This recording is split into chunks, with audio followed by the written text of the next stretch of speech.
제가 어떤 강연을 하나 들었는데 중국에서 어떻게 유교가 생겨나게 되었나, 유교가 어떻게 생겨나게 되었는지에 대한 강연을 한번 듣게 됐습니다. 그 내용이 참 인상적이고 우리 하나님을 생각할 때 필요한 내용이기 때문에 여러분과 함께 좀 나누려고 합니다. 우리나라는 고조선부터 시작하지요. 고조선 있다가 또 뭐 부여, 백제, 가야 뭐 이렇게 있는 삼국시대 있다가 그 다음에 또 통일신라 시대 가고 이렇게 진행되지 않습니까? 중국은 그 나라 이름이 한 글자씩이에요. 그렇죠? 그래서 요나라, 순나라 이렇게 가서 요슨, 하은주 이렇게 간답니다. 근데 요나라, 순나라 하나라까지는 유물이 발견되진 않고 그냥 기록으로만 남아있는 나라들이고, 은나라부터 유물이 발견됐다고 그래요. 그 은나라는 이름이 참 이쁘죠. 금나라, 은나라 이러는 것처럼 이름이 은나라인데, 은나라는 한족이 지배한 나라가 아니라 그 한족의 입장에서 동이족, 동쪽에 있는 오랑캐들이 지배했던 나라라고 합니다. 그래서 이 동이족의 특징은 활 쏘기를 잘하고 음주 가무를 즐겨하고 종교성이 짙고, 그래서 꼭 한국 사람들과 되게 비슷한 동쪽에서 왔는데 음주 가무를 좋아하고 활도 잘 쏘고 종교성이 많은 그런 사람들이라고 합니다. 이 은나라는 종교성이 굉장히 발달한 나라인데 상제라고 하는 인격신을 섬겼다 그래요. 약간 제우스랑 비슷한 느낌의 이 상제라는 인격신을 섬겼는데 모든 의사결정에 앞서서 점을 쳤다 그럽니다. 그래서 우리가 고등학교 때 갑골 문자 이런 거 배웠죠. 왜 뼈에다가 글자를 새겨서 딱 깨트려가지고 어떤 방향으로 깨지느냐에 따라서 전쟁에서 이길지 질지 이런 것도 점치고, 그래서 모든 행사에 앞서서 이런 점을 치고 또 신의 뜻을 묻고 이렇게 살았던 백성이고 살았던 나라입니다. 근데 이들의 신인 상제라는 신은 은나라만을 보호해주는 신이었어요. 은나라만을 보호해주는 신이 수호신이기 때문에 은나라와 전쟁을 해서 지면 그 나라 백성, 전쟁에서 진 백성들은 신이 버린 나라의 백성들이 되는 거예요. 은나라 사람들은 이 노예들을 잡아다가 일도 시키고 이렇게 하는데, 나중에는 노예들이 많이 들어와서 사람의 가치도 떨어지고 또 사람들을 또 함부로 죽이고 은나라 사람들이 이렇게 합니다. 그게 점점점 심해지고 이 종교 행사에 맞물려 들어가서 주인이 죽으면 사람들을 그 집안에 있던 노예들을 함께 무덤에 묻어버리는 순장도 굉장히 널리 행해지게 되고, 이 종교 행사 때 사람을 제물로 바치는 일이 잦아지게 됩니다. 그래서 건물을 하나 지을 때마다, 사업을 하나 확장할 때마다 노예를 한 명씩, 두 명씩 죽여가지고 제사를 드리는 거예요.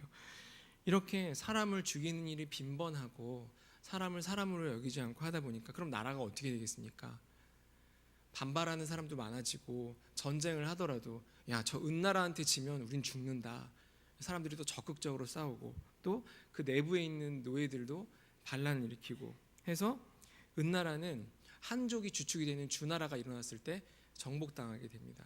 주나라한테 먹히게 돼요. 근데 주나라가 은나라를 정복한 뒤에도 은나라는 신의 나라이기 때문에 굉장히 반란이 많이 일어납니다. 우린 신의 백성인데 저런 한족한테 지배당할 수 있느냐 해서 반란이 굉장히 많이 일어나고, 주나라에서는 이 신앙 공동체인 은나라 백성들이 계속 반란을 일으키니까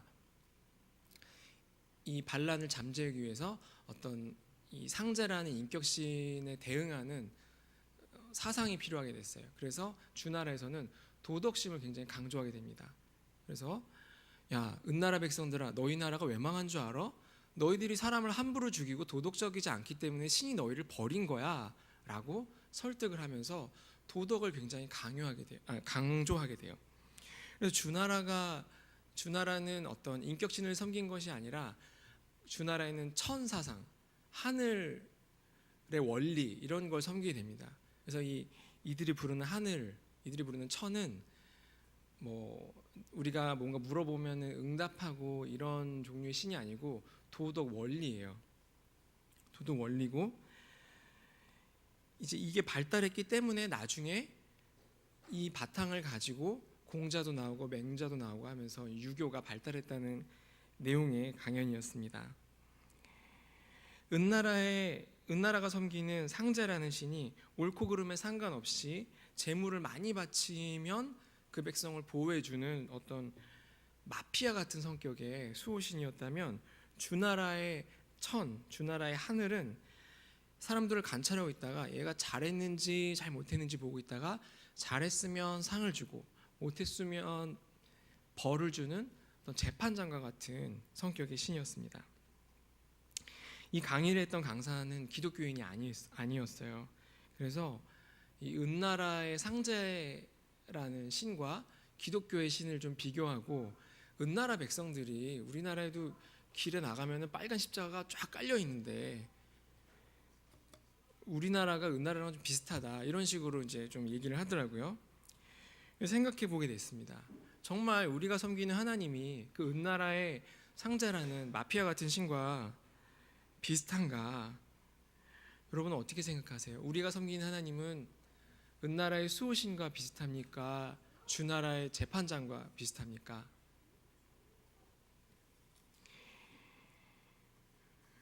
수호신은 어떻습니까? 나를 지켜줄 힘이 있죠. 나를 승리로 이끌 수 있는 능력이 있습니다. 근데 나를 그냥 지켜주는 게 아니라 내가 많이 갖다 바치면 그거에 비례해서 나를 보호해 줍니다. 그리고 옳고 그름이 없어요. 자기한테 재물을 바치는 백성들한테만 신인 거지 나머지 백성에게는 자비심이 없었습니다. 그러면 재판장은 어떻습니까? 인류가 지켜야 될 어떤 올바른 선을 제시를 합니다. 그래서 부모를 공경해야 되고 임금에게 충성돼야 되고 친구 사이에는 의리가 있어야 되고 그래서 공정합니다. 내 편이라고 봐주고 그러는 게 아니라 미리 주어진 기준에 따라서 엄격하게 상과 벌을 줍니다. 그리고 공정한 만큼 용서가 없지요. 아무리 마음이 아파도 잘못했으면 죄값을 치러야 되는 게 재판장입니다. 제가 이 강연을 듣고 질문을 하고 있는데 이사야서 64장을 보게 됐습니다. 이사야서 64장에는 우리 하나님이 어떤 분이신지 좀 나타나 있습니다. 대부분의 선지서가 그렇지만 이사야서도 이스라엘이 엉망진창일 때 쓰여졌습니다. 이미 왕과 높은 사람들이 하나님을 배신하고 제사장과 귀족들이 온갖 비리를 저지르고 있습니다. 그래서 이스라엘이 율법을 잘 지키고 있으면 고아와 과부도 생존할 수 있고 중산층도 그대로 잘 갈 수 있는데 이 높은 사람들이 하나님을 배신하고 율법을 지키지 않기 때문에 이미 그 나라의 중산층은 다 무너지고 그리고 현재 북이스라엘은 아수르한테 이미 멸망을 당했고 지금 남유다만 남아있는 남유다에도 한번 쳐들어왔죠. 그 상황에서 이사야가 이스라엘을 대표해서 이 기도를 한 겁니다. 64장에 기도를 했는데 1절부터 4절까지를 제가 한번 다시 읽어볼 텐데 1절부터 4절까지는 하나님이 어떤 전능한 능력을 가지고 있는 하나님으로 나와요. 그래서 이스라엘 백성이 침략당하고 고통당하기 때문에 하나님한테 호소하는 내용이에요. 우리를 좀 지켜주세요. 그래서 제가 잠시 읽어보겠습니다. 원하건대 주는 하늘을 가르고 강림하시고 주 앞에서 신들이 진동하기를 불이 섭을 사르며 불이 물을 끓임 같게 하사 주의 원수들이 주의 이름을 알게 하시며 이방 나라들로 주 앞에서 떨게 하옵소서. 주께서 강림하사 우리가 생각하지 못한 두려운 일을 행하시던 그때에 산들이 주 앞에서 진동하였사오니 주 외에는 자기를 앙망하는 자를 위하여 이런 일을 행하는 신을 옛부터 들은 자도 없고 귀로 들은 자도 없고 눈으로 본 자도 없었나이다 하면서 하나님 우리가 이렇게 아수르에게 유린당하고 있는데 우리를 버리시겠습니까? 우리를 좀 보살펴 주시고 우리를 도우셔서 하나님 모르는 아수르를 벌벌 떨게 해주십시오. 이런 기도를 합니다. 그리고 5절부터 7절까지는 여기에 나오는 하나님은 아까 주나라의 판사와 좀 같습니다. 이사야가 여기까지 기도하고 나니까 사실 캥기는 게 있는 거예요. 사실 이스라엘이 그냥 멸망한 게 아니라 너무너무 잘못을 많이 했는데 이스라엘이 외세의 침략을 받지 않을 때 이미 이스라엘의 백성들은 노예로 팔려나가고 힘 있는 사람들의 손에서 유린당하고 있는데 하면서 반성을 하는 겁니다. 제가 또 읽어드리겠습니다. 주께서 기쁘게 공의를 행하는 자와 주의 길에서 주를 기억하는 자를 선대하시거늘 우리가 범죄함으로 주께서 진노하셨사오며 이 현상이 이미 오래되었사오니 우리가 어찌 구원을 얻을 수 있으리까. 무릇 우리는 다 부정한 자 같아서 우리의 의는 다 더러운 옷 같으며 우리는 다 잎사귀 같이 시들므로 우리의 죄악이 바람같이 우리를 몰아가나이다. 주의 이름을 부르는 자가 없으며 스스로 분발하여 주를 붙잡는 자가 없사오니 이는 주께서 우리에게 얼굴을 숨기시며 우리의 죄악으로 말미암아 우리가 소멸되게 하셨음이니이다. 하나님께 도와달라고 했지만 이미 우리나라는 고아와 과부를 잊어버린 지 오래됐는데 우리가 이제 와서 무슨 자비를 바라겠습니까? 잘못을 했으면 벌 받아야지요 하는 내용입니다. 하지만 이사야의 기도는 여기서 끝나지 않습니다. 8절부터 12절까지 나오는 하나님은 아버지십니다. 저 읽어드리겠습니다. 그러나 여호와여 이제 주는 우리 아버지시니이다. 우리는 진흙이요 주는 토기장이시니 우리가 다 주의 손으로 지으신 것이니이다. 여호와여 너무 분노하지 마시오며 죄악을 영원히 기억하지 마시옵소서. 구하오니 보시옵소서 보시옵소서. 우리는 다 주의 백성이니이다. 주의 거룩한 성읍들이 광야가 되었으며 시온이 광야가 되었으며 예루살렘이 황폐하였나이다. 우리 조상들이 주를 찬송하던 우리의 거룩하고 아름다운 성전이 불에 탔으며 우리가 즐거워하던 곳이 다 황폐하였나이다. 여호와여 이리 이러하거늘 주께서 아직도 가만히 계시려 하시나이까. 주께서 아직도 잠잠하시고 우리에게 심한 괴로움을 받게 하시려나이까. 그렇습니다. 하나님은 아버지십니다. 그래서 이사야가 이 아버지를 의지해 우리가 충분히 잘못해서 벌을 받아 마땅하고 나라가 없어져도 마땅하지만 하나님이 우리 아버지 아십니까? 아버지 아니십니까? 용서해 주십시오. 우리가 돌아가겠습니다 라고 이사야가 기도를 하고 있습니다. 하나님이 만약에 은나라의 수호자 같은 신이라면, 수호자이기만 하다면 우리는 아무렇게나 행동해도 될 것입니다. 그냥 재물만 많이 갖다 바치면 되지요. 또 판사이기만 하다면, 재판장 같은 신이기만 한다면 무조건 죄값을 치러야 될 겁니다. 우리가 잘한 일이 있더라도 잘못한 게 있으면 무조건 벌을 받아야지. 나라를 구했어도 사람을 죽였으면 나도 사형을 당해야지. 하지만 우리 하나님은 아버지시기 때문에 우리의 행동을 돌이킬 필요가 있고, 우리가 돌이키면 받아주시고 우리가 회개하면 우리를 용서해 주시는 분이십니다. 그래서 우리가 돌아갈 곳이 있는 거예요. 하나님이 아버지시기 때문에. 하나님도, 그러니까 아버지로서의 하나님도 수호신처럼 나를 지키지만 나만의 아버지가 아니라 하나님을 믿지 않는 다른 사람들의 아버지이기도 해요.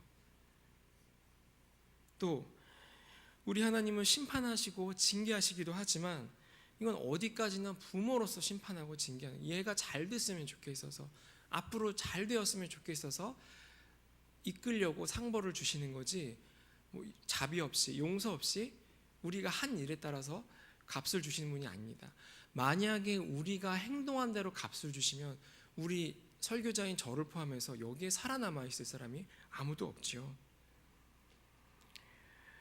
부모라서 나를 돕고 나를 용서하시지만 내 형제들과 세상을 향한 마음을 알길 원하시고 이 교회 밖에 있는 사람들을 사랑하시고 그들에 대한 마음 우리가 알기 원하시고 사랑을 주기를 원하시는 우리 아버지십니다.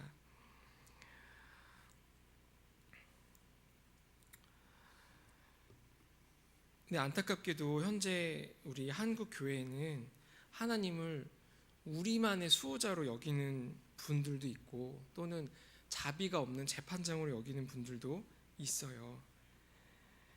그래서 교회에서는 천사 같은데 자기 직장에서는 부하들 괴롭히고 직원들 돈 떼먹고 이런 분들도 계시고, 난 헌금 많이 하면 되지 이러시면서, 또 하나님을 재판장처럼 생각하는 사람은 조금만 잘못해도 신이 나를 벌한 것 같고, 우리 아이가 아프면 내가 기도를 덜해서 우리가 아이가 아픈가? 이렇게 생각하게 되고, 또 누구 얘기를 들으면 아유 김 집사 직장에서 잘렸다며, 아유 그 새벽 기도도 안 나오고 그러더니 벌을 받았네, 이런 식으로 자비 없이 어떤 말을 하기도 됩니다.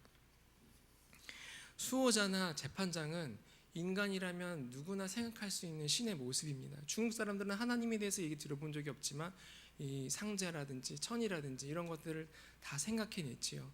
사람이란 존재는 반드시 신을 찾게 돼 있고 재판장과 수호신은 사람이 생각할 수 있는 신의 모습입니다. 이 기독교의 신은 다른 종교들과 세상의 수많은 종교들과 다른 점이 뭐냐면 유일하게 자기 스스로를 내가 너희의 아버지다라고 소개하는 신이에요. 뭐 이슬람의 알라 신도 있고 뭐 비슷한 신이 많은데 아무도 자기를 너희들의 아버지다 이렇게 표현하지 않아요.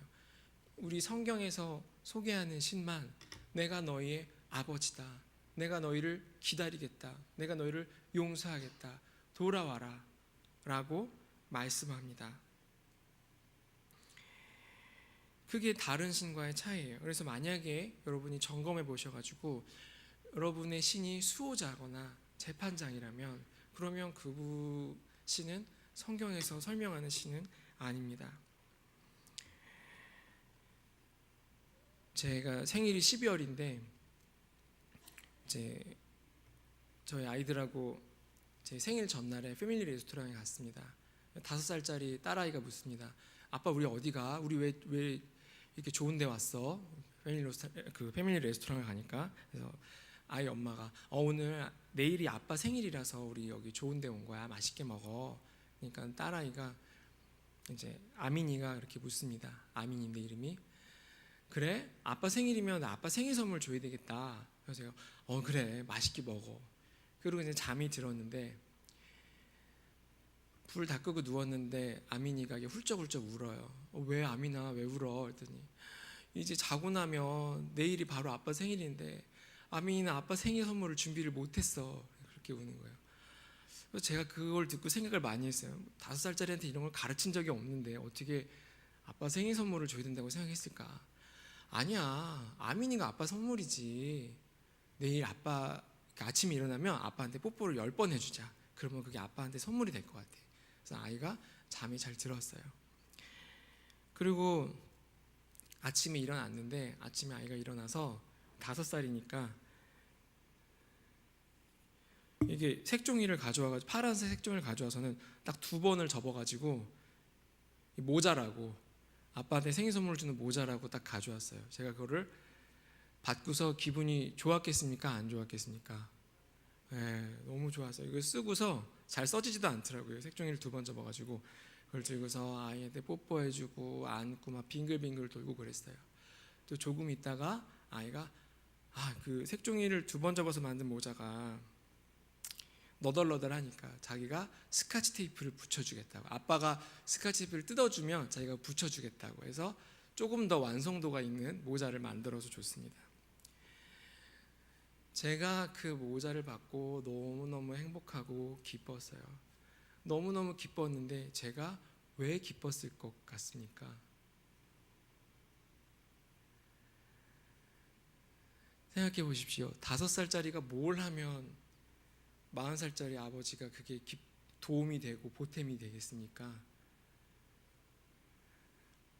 뭘 하더라도 보탬이 될 게 없지요. 그 모자가 저한테 뭐 보탬이 되는 것도 아니고 제가 그거를 물론 저는 지금 설교 요야로 잘 쓰고 있지만 제가 쓰고 나갈 수 있는 것도 아니고 전혀 저한테 도움이 되지 않지요. 하지만 저는 너무너무 기뻤습니다. 아이가 그게 모자가 저한테 보탬이 돼서 기쁜 게 아니라 아이가 남에게 무엇을 줄 수 있는 사람으로 자라가는 게 기쁘고 어떻게 그걸 색종이 테이프를 붙여서 그걸 개선할 생각을 했을까? 아니면 색종이 2번 접은 걸 어떻게 모자라고 상상했을까? 그게 다 너무 귀엽고 신기한 거예요. 얘가 이렇게 앞으로 성장해 나가겠지, 자라나가겠지. 그게 너무 기쁜 거예요. 오늘 설교 제목이 하나님을 기쁘시게 하려면입니다. 하나님을 기쁘시게 하려면 우리가 무엇을 해야 되겠습니까? 우리 하나님이 어떤 분이시냐에 따라서 그게 갈라질 겁니다. 우리 하나님이 은나라의 상제 같은 분이면 우리가 밖에서 도둑질을 하던 사기를 치던 돈을 많이 긁고 와서 헌금을 많이 바치면 우리 신이 기뻐할 거예요. 우리가 섬기는 신이 만약에 재판장이라면 하나님이 뭐 하라 하지 마라 이런 거 다 엄격하게 잘 지켜내면 신이 기뻐할 거예요. 그런데 오늘 성경이 말하는 것처럼, 이사야가 고백한 것처럼, 하나님이 우리 아버지시라면 우리가 뭘 하면 기뻐하시겠습니까? 하나님은 우리의 존재 자체로 기뻐하십니다. 제가 아민이의 존재 자체를 기뻐하고, 아민이가 저한테 아무런 도움이 되지 않아도 아민이 하는 모든 행동들이, 모든 선한 행동들이 다 기뻤던 것처럼, 우리가 하는 일이 사실은 쓸데없고 무능하고 아무런 보탬이 되지 못하더라도 우리의 존재 자체로, 우리가 하는 자그마한 손짓 하나로 하나님은 기뻐하십니다. 그것이 복음이고, 그 이야기를 전하기 위해서 우리가 사람들 보고 교회 나오라고 하는 거고, 그 이야기를 들으려고 우리가 성경을 보고 말씀을 듣는 거지요. 2017년을 돌아보면 참 전 후회가 많습니다. 뭐 제대로 한 게 없어요. 책을 사기만 하고 읽지는 않고, 또 교회 일도 목사로서 막 제가 뭐 교회를 부흥시킨 것도 아니고, 아이들의 아버지로서도 막 사랑을 많이 준 것 같지도 않고, 참 후회가 많고 엉망진창입니다.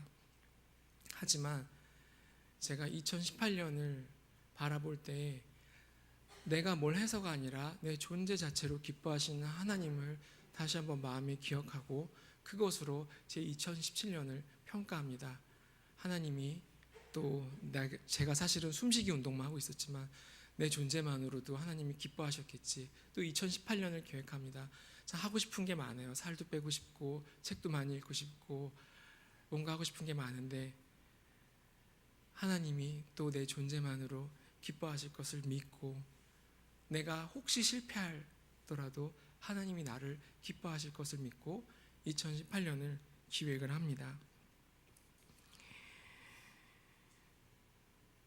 스카펙이라는 유명한 정신과 의사가 그랬습니다. 사람들은 교회 다니던 교회 다니지 않던 다 자기만의 신을 머릿속에 넣고 산대요.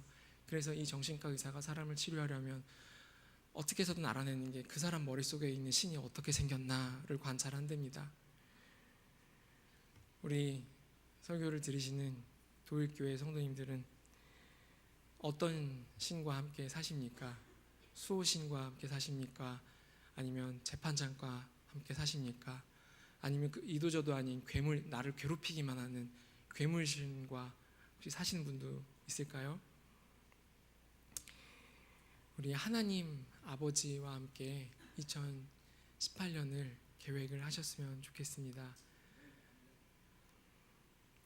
하나님은 분명히 여러분의 존재만으로 기뻐하십니다. 그게 성경에 써 있고, 저도 새해 여러분과 함께하게 돼서 너무 기쁘고 감사합니다. 제가 기도하겠습니다. 하나님 아버지, 감사합니다.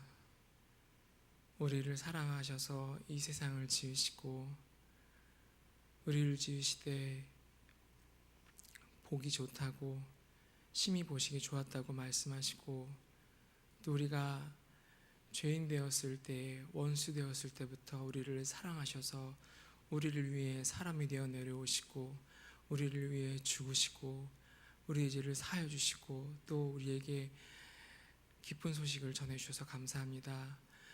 우리가 삶을 살아갈 때에 세상에 가진 눈으로, 세상에서 배운 눈으로 우리 삶을 평가하고 우리가 사랑하는 사람들을 평가할 때가 많이 있습니다. 뭔가 모자란 것 같고, 뭔가 더 해야 될 것 같고, 뭔가 부족한 것 같습니다. 하나님, 이 시간에 이사야가 고백했던 것처럼 성경이 또 예수님이 소개해 주신 아버지 하나님을 우리 마음에 다시 한번 초청합니다. 우리 아버지 하나님을 믿고 그 아버지께 돌아가겠습니다. 우리를 존재만으로 기뻐하시고 사랑하시는 하나님을 신뢰함으로 우리가 계획을 짜겠습니다. 우리 그 하나님을 신뢰함으로 내 옆에 있는 사람들을 사랑하겠습니다. 우리를 사랑해 주시고 우리를 조건 없이 사랑하시는 부모님들과 가족, 사랑하는 교우들을 허락하신 하나님, 정말 감사합니다. 예수님의 이름으로 기도드렸습니다. 아멘.